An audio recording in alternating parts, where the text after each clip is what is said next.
Welcome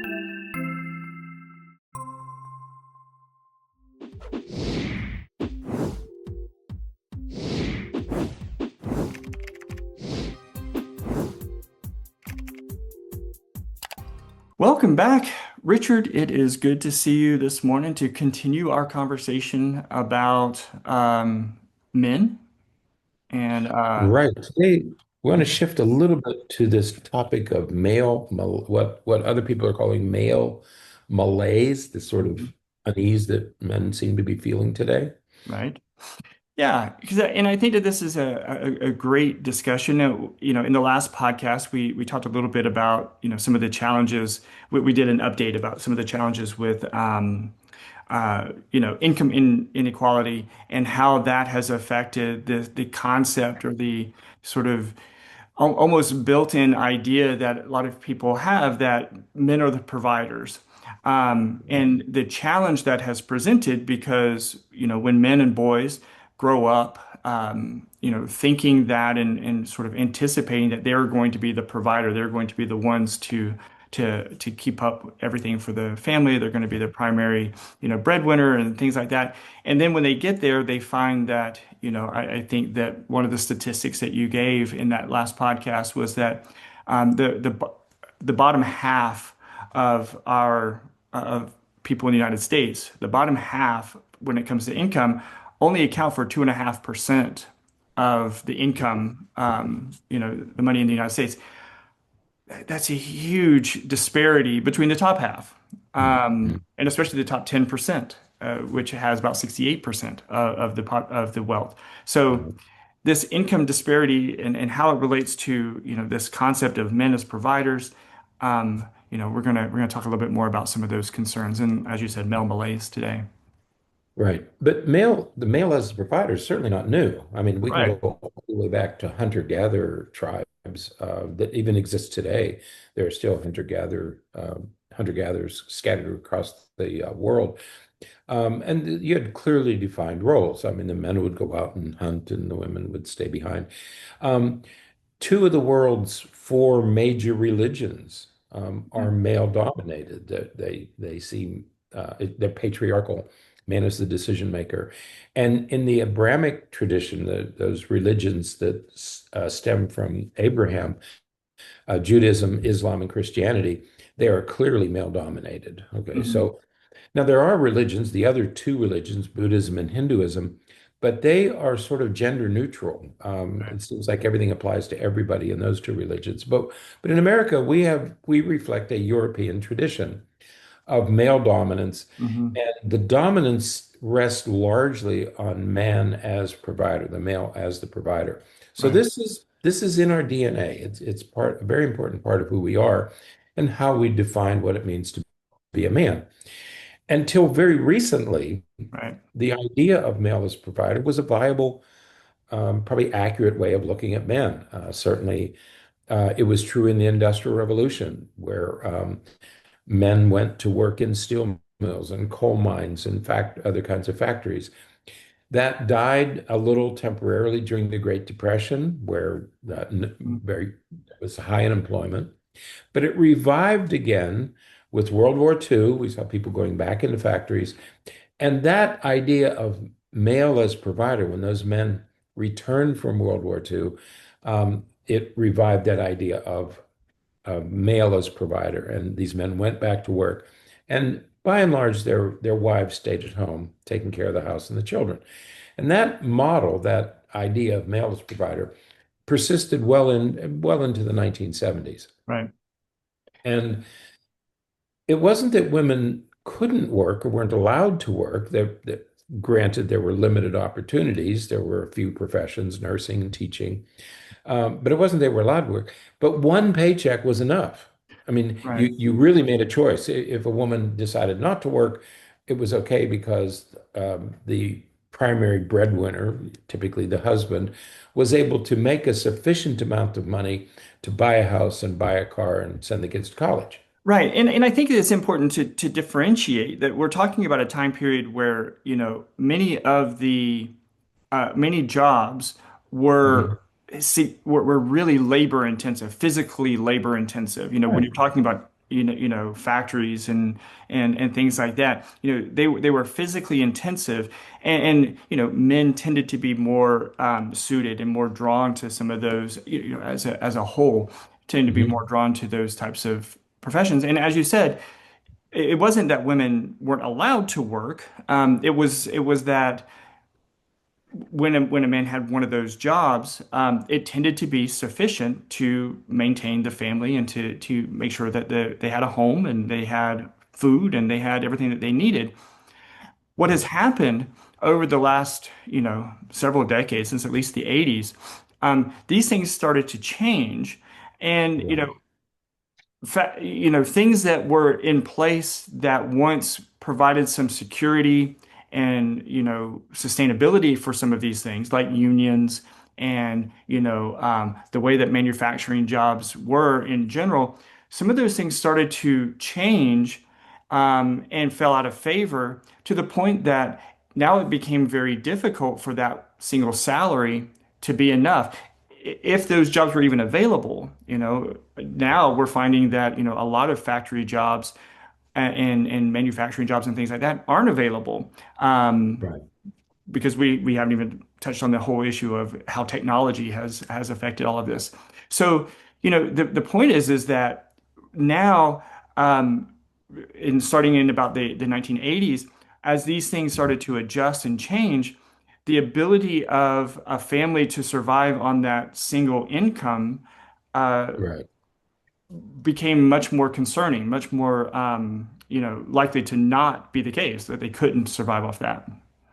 That's right. One of the first things that happened is manufacturing jobs, these steel mills and factories and all that, they emigrated to other countries. Right. Those companies left the United States and set up factories and plants in other parts of the world. Um, but at the same time, we see more and more jobs without benefits. I Right. mean, I think Walmart is an example of that, that you have employees who work 25, 30, 35 hours, but they don't have health care and they don't have pensions and they don't have retirement accounts. And so jobs without benefits, the gig economy, where you're Mhm. driving an Uber, but there's no, you make a little bit of extra money, but there are no benefits to Right. you. It doesn't provide insurance, it doesn't provide a pension. And then in the 90s, 1990s and into the 2000s, we have a digital economy, which is completely different than anything before that. I mean, I had cousins. I mean, I had plenty of family members. I lived in the Rust Belt, so Indiana, Ohio, New York, Buffalo, New York, and all those factories that are now part of the Rust Belt. Um, they would graduate from high school and they would work in one of those factories, Hmm. and they made a very good living working in those factories. Well, that doesn't exist anymore. Right. Now you have a digital economy that requires additional training, and fewer people are qualified to work in it. Right. And I think that the you know additional piece to it is that as things have adjusted and shifted into this digital economy, I think that introduces, many more people into the workforce. Again, when you're talking about manufacturing jobs and jobs that are heavy in physically intense, types of jobs, that may have been more geared towards men and, as you were describing with factories and things like that. Once you start getting into the digital economy and you start getting more into technology, you know, it doesn't matter how physically strong you are to manage a computer that controls the robot that's building the car. You don't have Right, men over there, hammering and hitting the metal anymore. You have a machine that's doing it and you're just controlling it by the computer. And so now one person can do the job of five other people that used to do right, that job. One person can do it because there's a robot that they're just controlling with the computer. And those subtle differences, while it helps with, maybe the speed of production and some of those things that our economy is very, attracted to, it makes it much more difficult for the worker. It makes it right, much more difficult for people to find jobs, and it right, changes the whole landscape as it relates to what is even available. for Right. people as far as jobs go.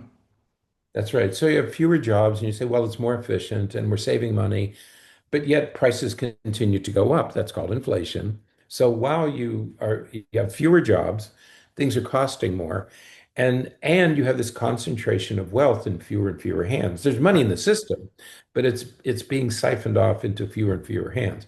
So if you think about the country today, it's a very different place. It's a very different economy than it was a generation and certainly two generations ago. Now, we have to say that in many ways, this transition has been a good thing for minorities and for women. They have both Right. benefited from whatever changes have occurred. However, it's bad for men. Okay.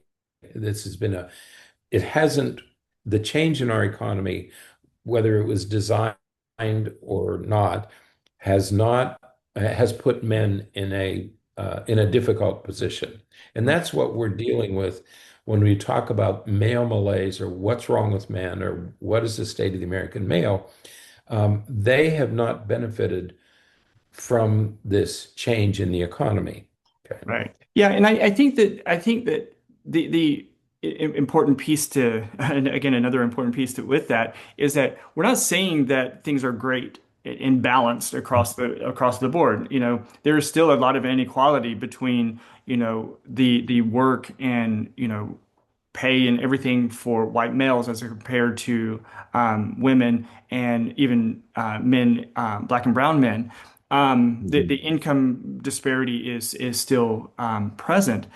Um, but I think that is part of what has been built into our mindset and our system in general. That you know, again, men are the providers, so we have to. So the favor is kind of leans in that direction, especially for white Mhm. men, because that's who was doing it before. And so we have this Right. mental concept that, that's the person that's the provider. And so we move in that direction. And, obviously, sexism and racism and everything plays into all of that. And so while we have made some progress and things are getting better, better now as compared to, the 1940s or the 1920s when it comes to women and minority groups, there has been a transition for men, again, especially white men. And I think that that's where a lot of anger comes from, as we've talked about, and a lot of the male malaise that we're kind of focusing on today, because men feel like things have been taken from them. Again, especially white men feel like things have been taken from them. They have been they have been discriminated against. They have been marginalized, and it's a delicate balancing act when it comes to how to keep making sure that women and minorities have the opportunities that they can and should have, while at the same time, Mhm. you know, adjusting the perspective that, the man has to be the provider. They have to be the one that, accomplishes all these things and supports everything in their family. Right. And this has created. We talked in one of the podcasts about things like the wallet dad, who he Hmm. goes to work. He's at work so much that he doesn't really see his family. Right. Men feel invisible. We talked about the incel, involuntarily celibate culture that has been created. But I think you made the point that men are beginning to men are beginning to feel that this was taken from them, Right. that somebody else took this. And I think some of our elected officials have pushed that narrative that, Absolutely. it's immigrants and it's this person and it's women and, been made to feel that some other person took this from you. Hmm. It probably wasn't taken from you. It's the way the economy Right. is structured today. We no longer have a manufacturing economy. The economy is different. Nobody took it from you. And Right. in fact, it's good that women and minorities have benefited under the new Right. economy. Okay, that part's Absolutely. good. But the anger that it was taken from me has created something called the manosphere. Right. And that's what we want to talk about today. Yeah. Because the manosphere is where toxic masculinity resides. Okay, Right. it has produced this group of angry, usually angry white men. You know, we talked about shooters for years, and we Mhm. always said the same thing. They're angry white men. Right. That's who's doing the shooting. And so the economic changes, the changes in the economy, have spawned a subgroup of angry white men who live in the manosphere, where toxic masculinity, homophobia, and misogyny reside. And we want to talk a little bit about that in the second half of this podcast. Yeah, because so the Manosphere there's a we have a link to an article in the show notes where it talks about it, and it explains that the Manosphere is this network of especially of online influencers that promote male supremacy, oftentimes very far right ideologies. Um, that really have infiltrated and especially over the past several years have really become powerful influencers of Mhm. our culture in general.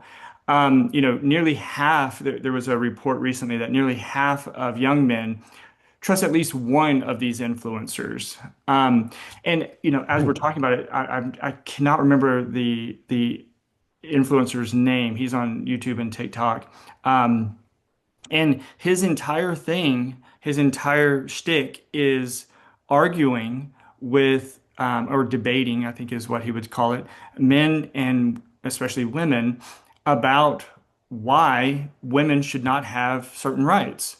He is Mhm. adamant that women should not have the right to vote, especially married women should not have the right to vote because if a married woman votes differently than her husband, then she is negating him, and that's wrong because the man should have the final say and final opinion of the home.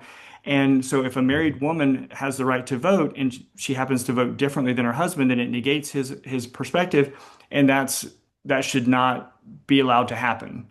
Right. And so we should only, especially in married couples, only men should vote. Only the husband should vote. And these people with these types of perspectives are infiltrating the Mhm. popular culture. They are getting a lot of airtime.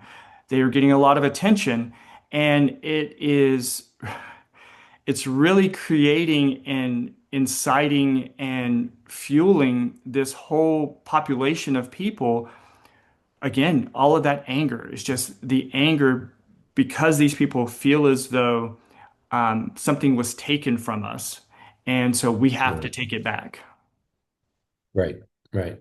And what's pushing? So the question that people are asking is what's pushing boys and young men to the manosphere? Okay, Yeah. how did they end up there? And I love this phrase. It says the gateway drug to the manosphere. And we all know what a gateway drug is. The gateway drug is algorithms. Right. And I think this person is right about this because what happens is young guys, teenagers, middle schoolers, high schoolers, search the internet, and what are they searching for? How to get girls, how to pick up girls, how to look better. What do I have to do to have a six pack? What do I have to Mhm. do to be cut, to be ripped? Right. Um, what are women looking for in a man?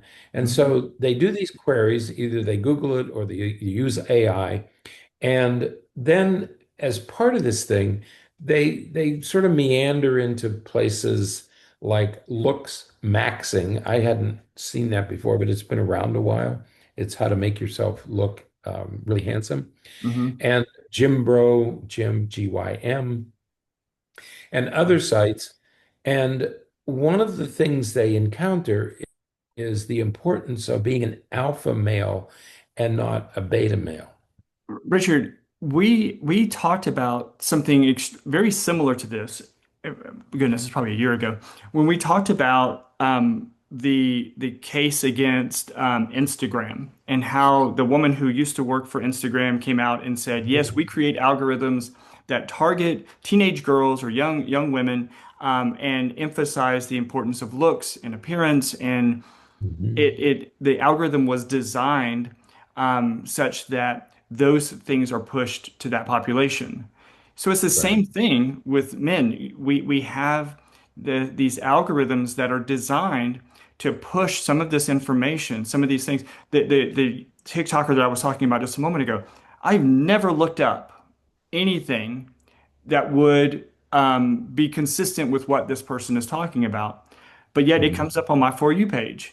It comes up on my suggested list to view Mhm. because those things are sort of inherent in the algorithm. And as soon as you watch, a couple minutes of one, Mhm. that strengthens that feed in the algorithm, and so you get more of it.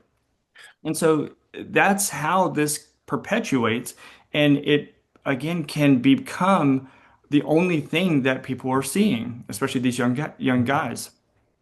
That's right. And so, and I think most boys are innocently looking for how do I make, 80% of women are looking at 20% of the men. How do I become part of the 20%?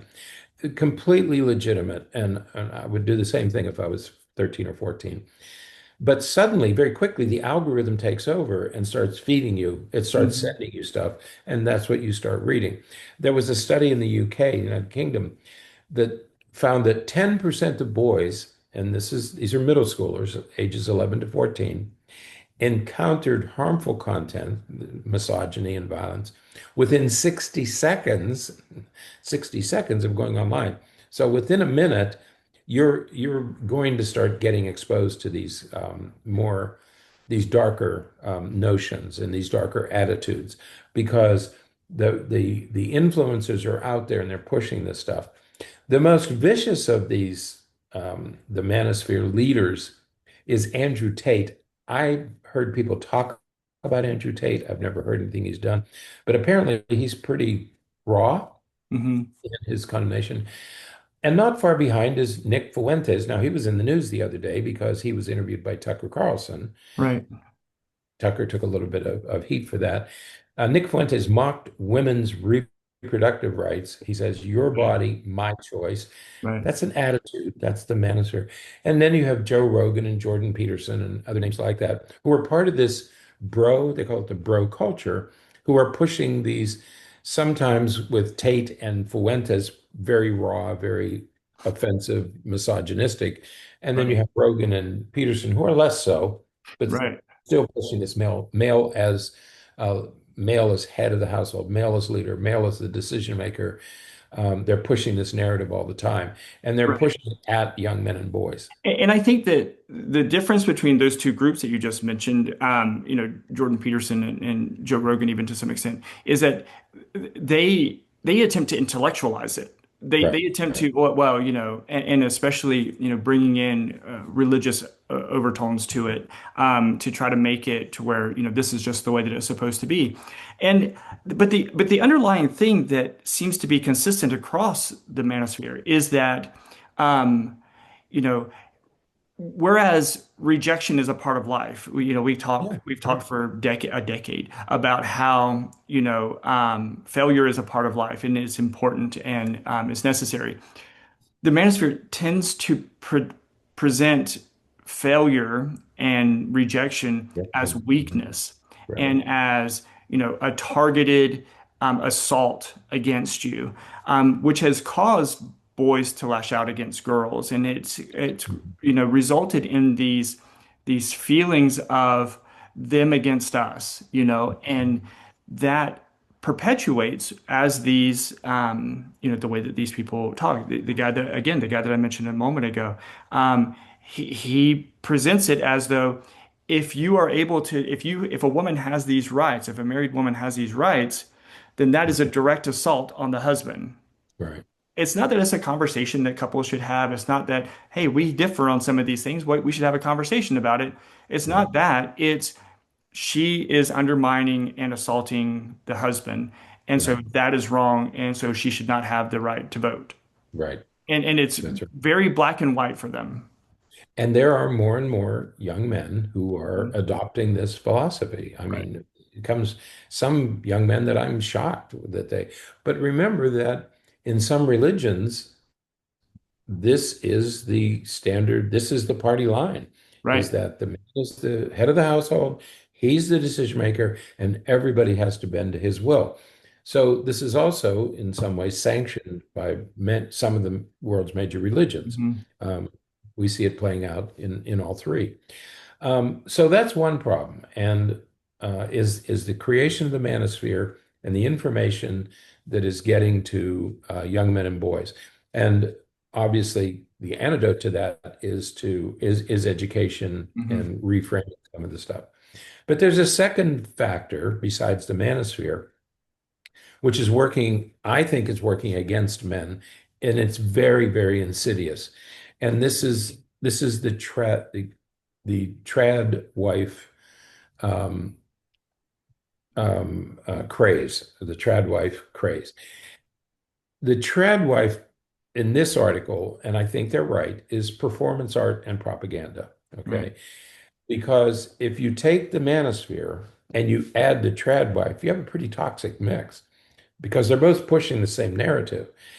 It's led by influencers who idealize marriage, motherhood, and domesticity, taking care of the house.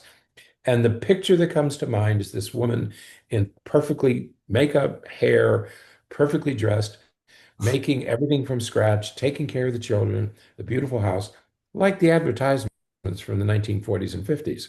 Hmm. That's what it looks like. Right. And trad wives, this whole movement, has become a second vehicle that men use to fantasize about the ideal woman. And Right. what does the ideal woman do? She caters to men. Yeah, well, and I think that the other massive point with this is that we just spent part of this podcast and the previous podcast talking about how difficult it is because of income inequality and all these other things Right, that men, it is the culture that we live in right now, it is extremely difficult for a family to live off the single income. right. The idea of the trad wife, though, is that traditional wife, which is where the word trad wife comes from, traditional wife. The idea is that she is home taking care of the family, taking care of the kids, making sure that everything is prepared for the man when he arrives home from work. It is this fantasy that, well, we can have this traditional existence where the wife, the woman is living to this traditional ideal or traditional model, Mhm. and then the family is struggling financially. So then they can't do that. And then who's to blame? Oftentimes, it's the woman that's then put at blame. And so then we get into these dynamics where couples aren't happy, couples are struggling, they're fighting, they're having all these difficulties because they're trying to live to an expectation that is just not realistic and Mhm. feasible where we are today. Right. Right. And I hate those TV shows that glamorize how wonderful it is to be with children. Raising children is a very difficult job. If you have multiple children, you're working very, very hard Right. every single day. Whether they're in school or not, it is a very difficult job. It can be very depressing. There's really nothing glamorous about it. Parenting is the best job you'll ever hate, Hmm. or the whatever that phrase is. Yeah. But it's extraordinarily difficult to be a parent if you're a good parent. And so and that's why I think that performance art and propaganda is the right way. I think that's an accurate way of looking at this because I think it is artificial. There was a show on a few years ago, was it called Mad Men? It was Yeah. about the advertising 1950s. world. Hmm. And his wife was a trad wife, Right. and he was out doing business all day and having an affair while she Yeah. was at home taking care of the house and the children. Right. I'm not sure that we want to return to that, but Right. that's what this espouses. What bothers me most about this is the idea that the ideal woman is one who sits quietly by and takes care of everything so that the man can be the head of the household and that this woman now caters to this man. Well, isn't that the very complaint that we made against pornography? Is Right. that these are women taking care of men? Okay. Right. That's the problem, that women are taking care of men. Right. And here we are aren't we sort of are backing into the same dilemma where we have women in this subservient role. Now Right. they have coiffed hair, makeup, and nice clothes, but they're still in service to men. Right. So again, as we look at this from sort of a higher altitude and looking at what this is, how this is manifest and what's happening overall, the problem that this leads to is this tends to guide us back to that whole issue of anger that we talked about a couple podcasts ago. that, Right. the idea of the manosphere, what has been fueled and fed and just reinforced through these influencers and through, the performance art and propaganda, is that this is the way things should be. And because things aren't like that for the vast majority of us, Hmm. people are becoming angry, especially Right. men are becoming angry. And it's Right. leading to violence. It's leading to, when you just look at, uh, we can connect all kinds of things to this, whether it's our issue with immigrants, or it's our issue with women, or it's our issue with the nature of jobs and unions and all those kind of things. A lot of that can be boiled down to some of these exact issues that many men are angry because it's not the way that it's supposed to be. Right. And Hmm. that I'm not even difference is creating and feeding this rage that we're seeing. right. And so we have this whole group of men bringing this anger to their relationships. And you should be serving me.